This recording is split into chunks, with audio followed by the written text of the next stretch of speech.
Hey everybody, Bill Colarulo back with another Legal Hands to the Face podcast after another tough loss by the Birds, this time to the Kansas City Chiefs at home. Is it too soon to start thinking that this coaching staff may not be here next year? We'll talk about it all. Roll the intro. This is the Legal Hands to the Face podcast with Bill Colarulo. All right, guys, a tough loss, 42-30 to the Kansas City Chiefs at home at Lincoln Financial Field. We knew this game was going to be a tough game for the Eagles. This Kansas City Chiefs team was coming off another loss, started the season 1-2. I was very scared that we were going to run into a buzzsaw here. The Eagles players, at least on offense, actually played pretty well. But this loss falls squarely on the shoulders of the coaching staff and the general manager, Howie Roseman. I first want to talk about the coaching staff. I said last week that the only chance the Eagles had to win this game would be to win the time of possession battle. Your offense has to be on the field more than Patrick Mahomes and that high-powered Kansas City Chiefs offense. You cannot win by having Mahomes constantly marching out on that field and driving right down and putting up a ton of points. And that's exactly what happened yesterday. The final stats on time of possession, Kansas City Chiefs, 31 minutes. The Philadelphia Eagles, 29 minutes. Now, you did like to see that Sirianni's play calling with regard to the passing game was a little bit better. You know, they didn't just have Hurts dropping back in the shotgun and taking deep shot after deep shot like they did against Dallas. They mixed in some intermediate routes. They had some quick throws, some screen plays, things to get Hurts into a rhythm, and the passing game looked pretty good. But still refusing to run the football. Refusing to run the football. When you are playing the Kansas City Chiefs and you know you have to win that time of possession battle, you do it by establishing the run and sustaining long, consistent drives. How many carries did the running backs have yesterday? 10. 10 carries. Miles Sanders, again, underutilized. Why do we underutilize this guy? He's probably one of the most talented players on this team. And Howie hasn't drafted a lot of them, but Miles is one of the guys he's drafted that actually has some talent. And we give him the ball 7 times. Your running backs cannot get into a rhythm if you are not getting them involved into the game. Even if the run isn't working, you continue to feed them. And what have we seen time and time again out of Miles Sanders? He has that ability to break a long run every time he touches the ball. It's a numbers game. If you give him the ball 7 times, the likelihood that he's going to break one of them is a lot less than if you give him the ball, say, 15 to 18 carries. Kenny Gainwell looked good yesterday. How many carries did he have? 3.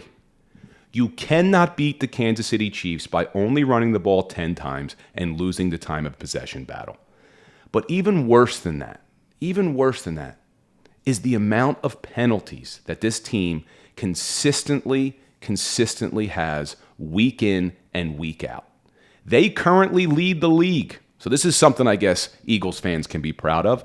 The Philadelphia Eagles are number 1 in most penalties.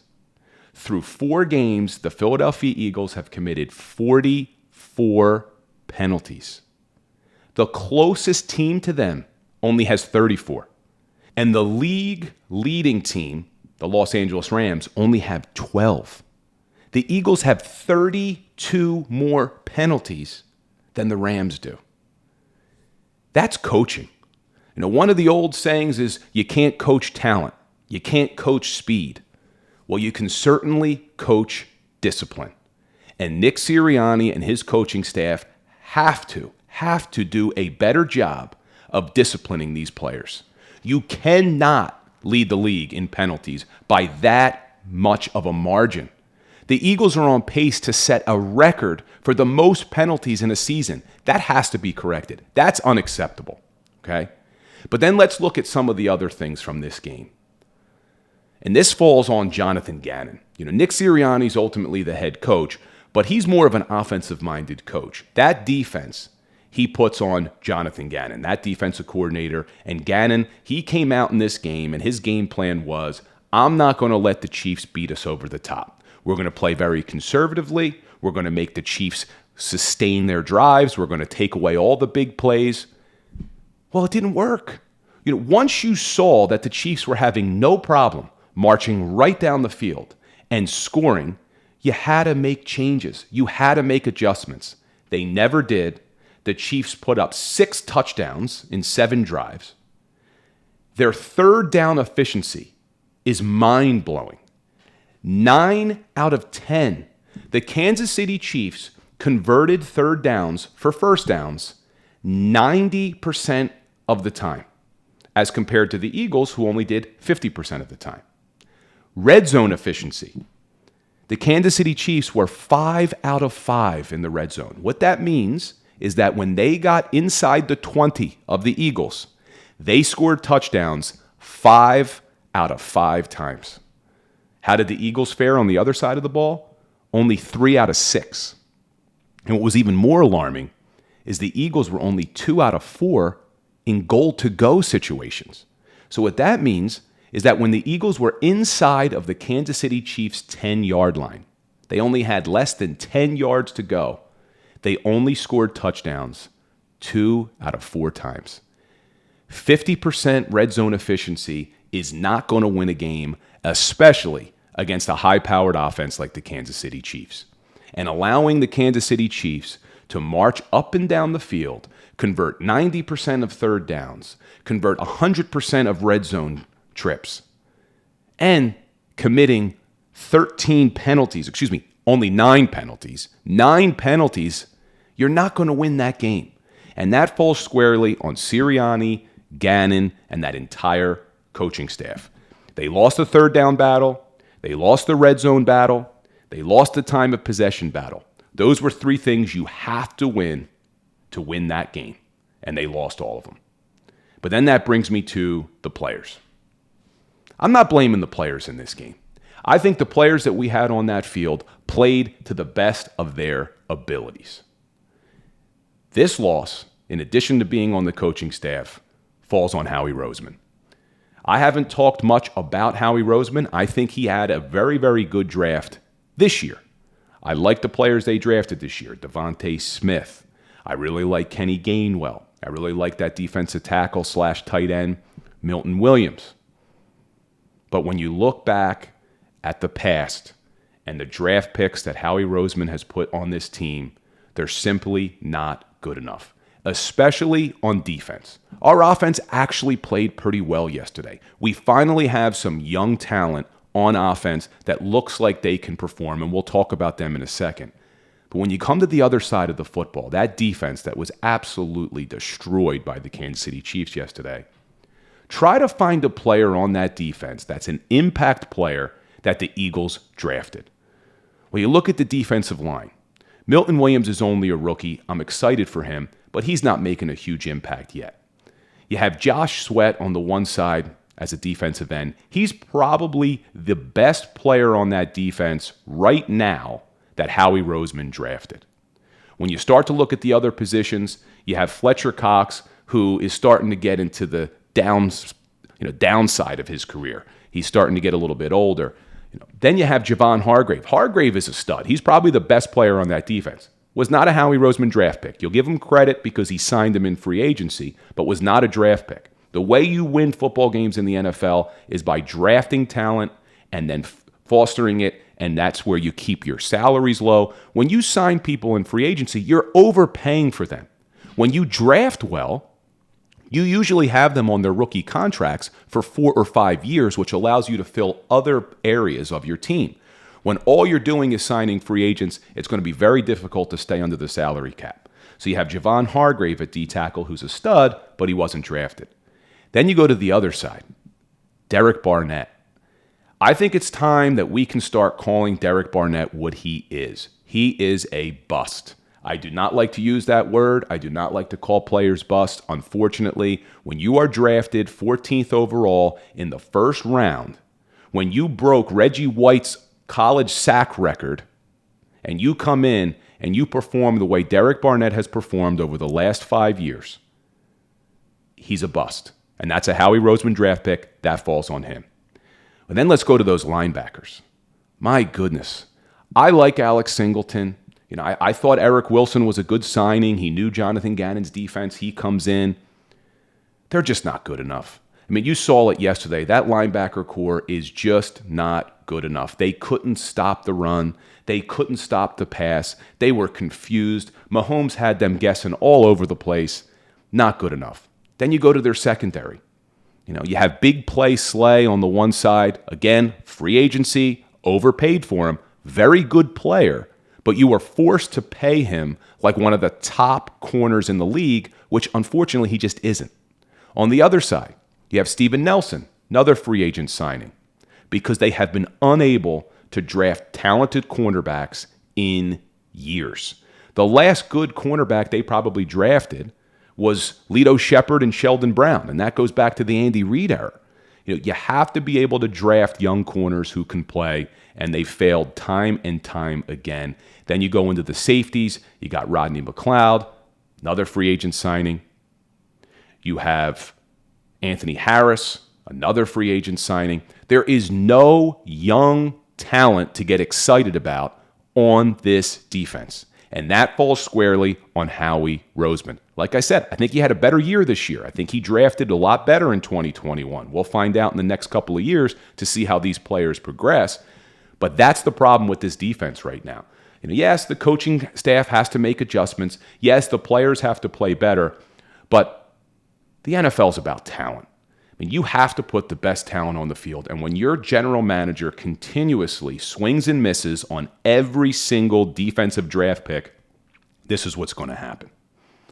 So Howie Roseman, Nick Sirianni, Johnathan Gannon, this one's on you, not the players. I actually thought there were a lot of positives to take from yesterday with regard to these players. And I'm going to start with a guy I'm so happy that he bounced back. Jalen Hurts did not play well last week in Dallas. We knew it. Didn't like his body language. It was the first time you really saw adversity kind of get to this guy. And what does he do? He comes back and he plays his heart out yesterday. An unbelievable game. He throws for 387 yards and rushes for another 47 yards. Had a quarterback rating over 100. Never stopped fighting.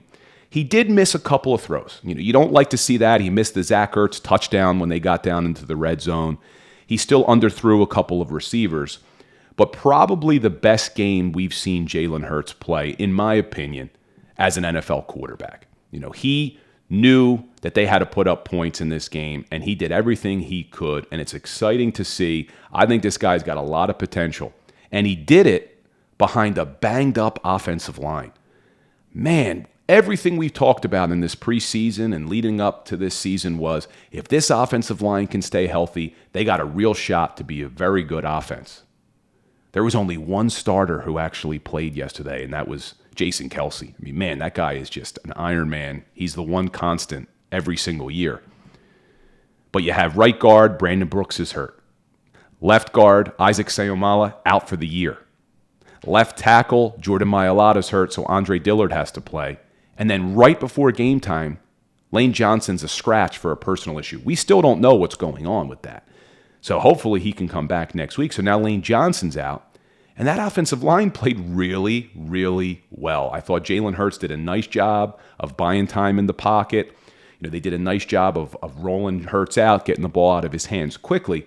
But again, what I would have liked to have seen was more rushing calls to those running backs. It can really help your offensive line get into a rhythm, to get aggressive. Let them get after it a little bit.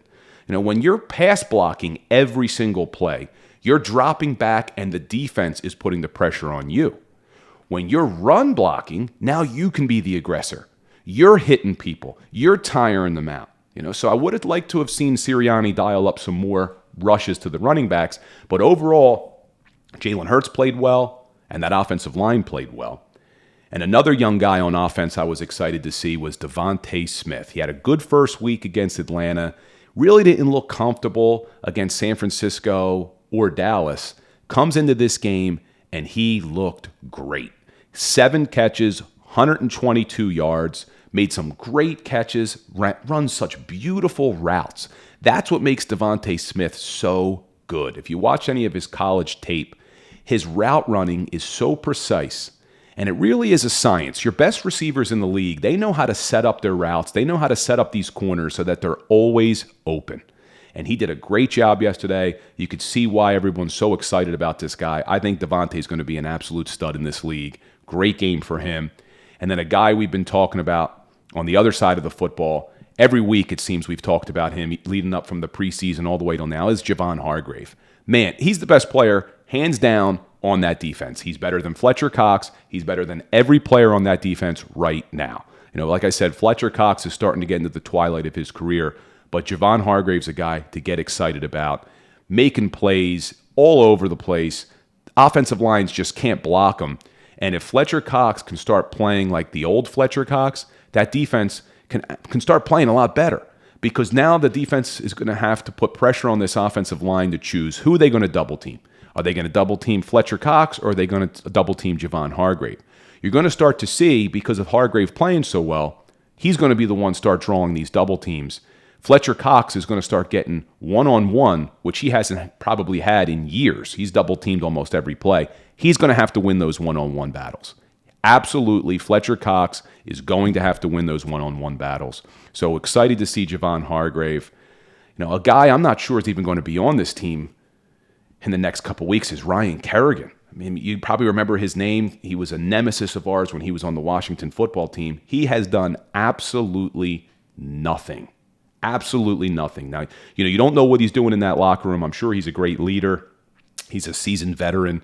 You don't know what type of things he's bringing to the defensive line room, and maybe he is, and that would be great. But as far as on the field, it's a shame. Kerrigan is a shell of himself. He's not the guy he used to be. He hasn't done much. But those were the positives. I mean, you did put up a lot of points. The players played hard. They played until the end. But ultimately, this falls on Sirianni and Johnathan Gannon not making the adjustments needed to win the game, and Howie Roseman just not drafting well enough on defense. We don't have enough playmakers on defense for this team to really, really be competitive against the upper echelon teams like the Kansas City Chiefs. So if things couldn't get worse, though, with the Eagles losing and falling to 1-3, every single team in the NFC East wins this weekend. The Washington football team wins, the Dallas Cowboys win, and the New York football Giants pull it out and win their first game. So the Eagles fall one game back of everybody in that NFC East. But I guess a positive from this weekend was, let's go to our Wentz watch in Indianapolis. Carson Wentz plays 100% of the snaps again. And like I said last week, we needed Indianapolis to win a game because they were 0-3, and if that stayed, there was no way they were going to play Carson for 75% of the snaps because they'd be giving up a top 10 draft pick. They win this game. Carson plays 100%, and as an added bonus, the team they beat, the Miami Dolphins, the Eagles have their first-round draft pick in the upcoming draft. So very good weekend as far as the draft picks. But if Howie keeps drafting the way he did in 2020 and the years before, it's not going to matter. So let's hope Howie can continue to repeat what he did this year. I thought it was a really, really good draft. And what do we have to look forward to? Well, things don't get easier for the Birds. I hate to break it to you. The next 3 weeks, we have some really, really tough games. Very realistic. We could be sitting here in 3 weeks and the Philadelphia Eagles could be 1-6. This week, they have the Carolina Panthers. The week after that, they have the Tampa Bay Bucks. And then they go to Vegas. I'm sure there's going to be a ton of Eagles fans out there. They go to Vegas to play the Raiders. Well, guess what? The Panthers are 3-1. The Bucks are 3-1. And as of this recording, it's Monday morning. The Raiders play tonight on Monday Night Football. They're 3-0. 3 really, really good teams. But let's look at the Carolina Panthers. Eagles got to go down to Carolina to face, a lot of Eagles fans probably know this name, head coach Matt Rule. You remember Matt Rule? He was the head coach of the Temple Football Owls. Turned that program around, left Temple, went to Baylor, turned that program around, gets hired by Carolina last year. He's got them playing some really, really good football. Their quarterback is Sam Darnold, who was on the Jets. You cannot judge this guy by what he did on the Jets. The Jets were a dumpster fire. Sam Darnold is playing some really good football. Matt Rule's got that team disciplined. He's got that defense flying all over the field. Sam Darnold's playing great ball. Don't know if Christian McCaffrey's going to play this week. I don't think he is. That's a break for the Eagles. That McCaffrey is an absolute playmaker. Don't think he's going to play. But Carolina's a good team. They played Dallas this past week. They almost beat them. It was a close game, a lot closer than it was for the Eagles when they played Dallas. So tough game in Carolina. And then after that, you get the GOAT, Tom Brady, beat New England last night. I don't know if anybody watched that Sunday Night Football game. Great game last night. Brady goes into New England, wins the game. Didn't play exceptionally well. It was raining. There was a lot going on. But he wins the battle against Belichick. Mac Jones, who replaced him, looked pretty good in New England. So we will see. And then the Eagles got to go out to Vegas, which, like I said, I'm sure the Bird gang is going to be traveling there. I know a lot of people who are going to Vegas for that game. But they're playing some really good football as well. Their starting quarterback, Carr, is probably playing the best football of his career. So things do not get easier. The Eagles need to go back to work this week and really focus on the Carolina Panthers and trying to win this game. And again, as happy as I was with some of the play calls Nick Sirianni made in the passing game, he has to run the ball. Our defense isn't good. There is no way around this. This defense is not a very good defense right now. Maybe they start to gain some confidence. Maybe they start to get their rhythm as the season goes on. But right now, you need to keep that defense off the field as much as possible. And you don't do that by throwing the ball 90% of the time. You have to establish the run. You have to win the time of possession battle and keep that defense off the field. So hopefully the Eagles can come out and win this game at Carolina because, like I said, it's very, very likely we could be 1-6 in 3 weeks. We'll see what happens. We'll keep the content coming. If you're not following us, what are you waiting for? Legal Hands to the Face. We're on all your favorite podcast platforms, Apple, Spotify, Amazon. We're on YouTube, Facebook. So be sure, subscribe, like, check us out. We got a lot more good stuff coming. Go Birds.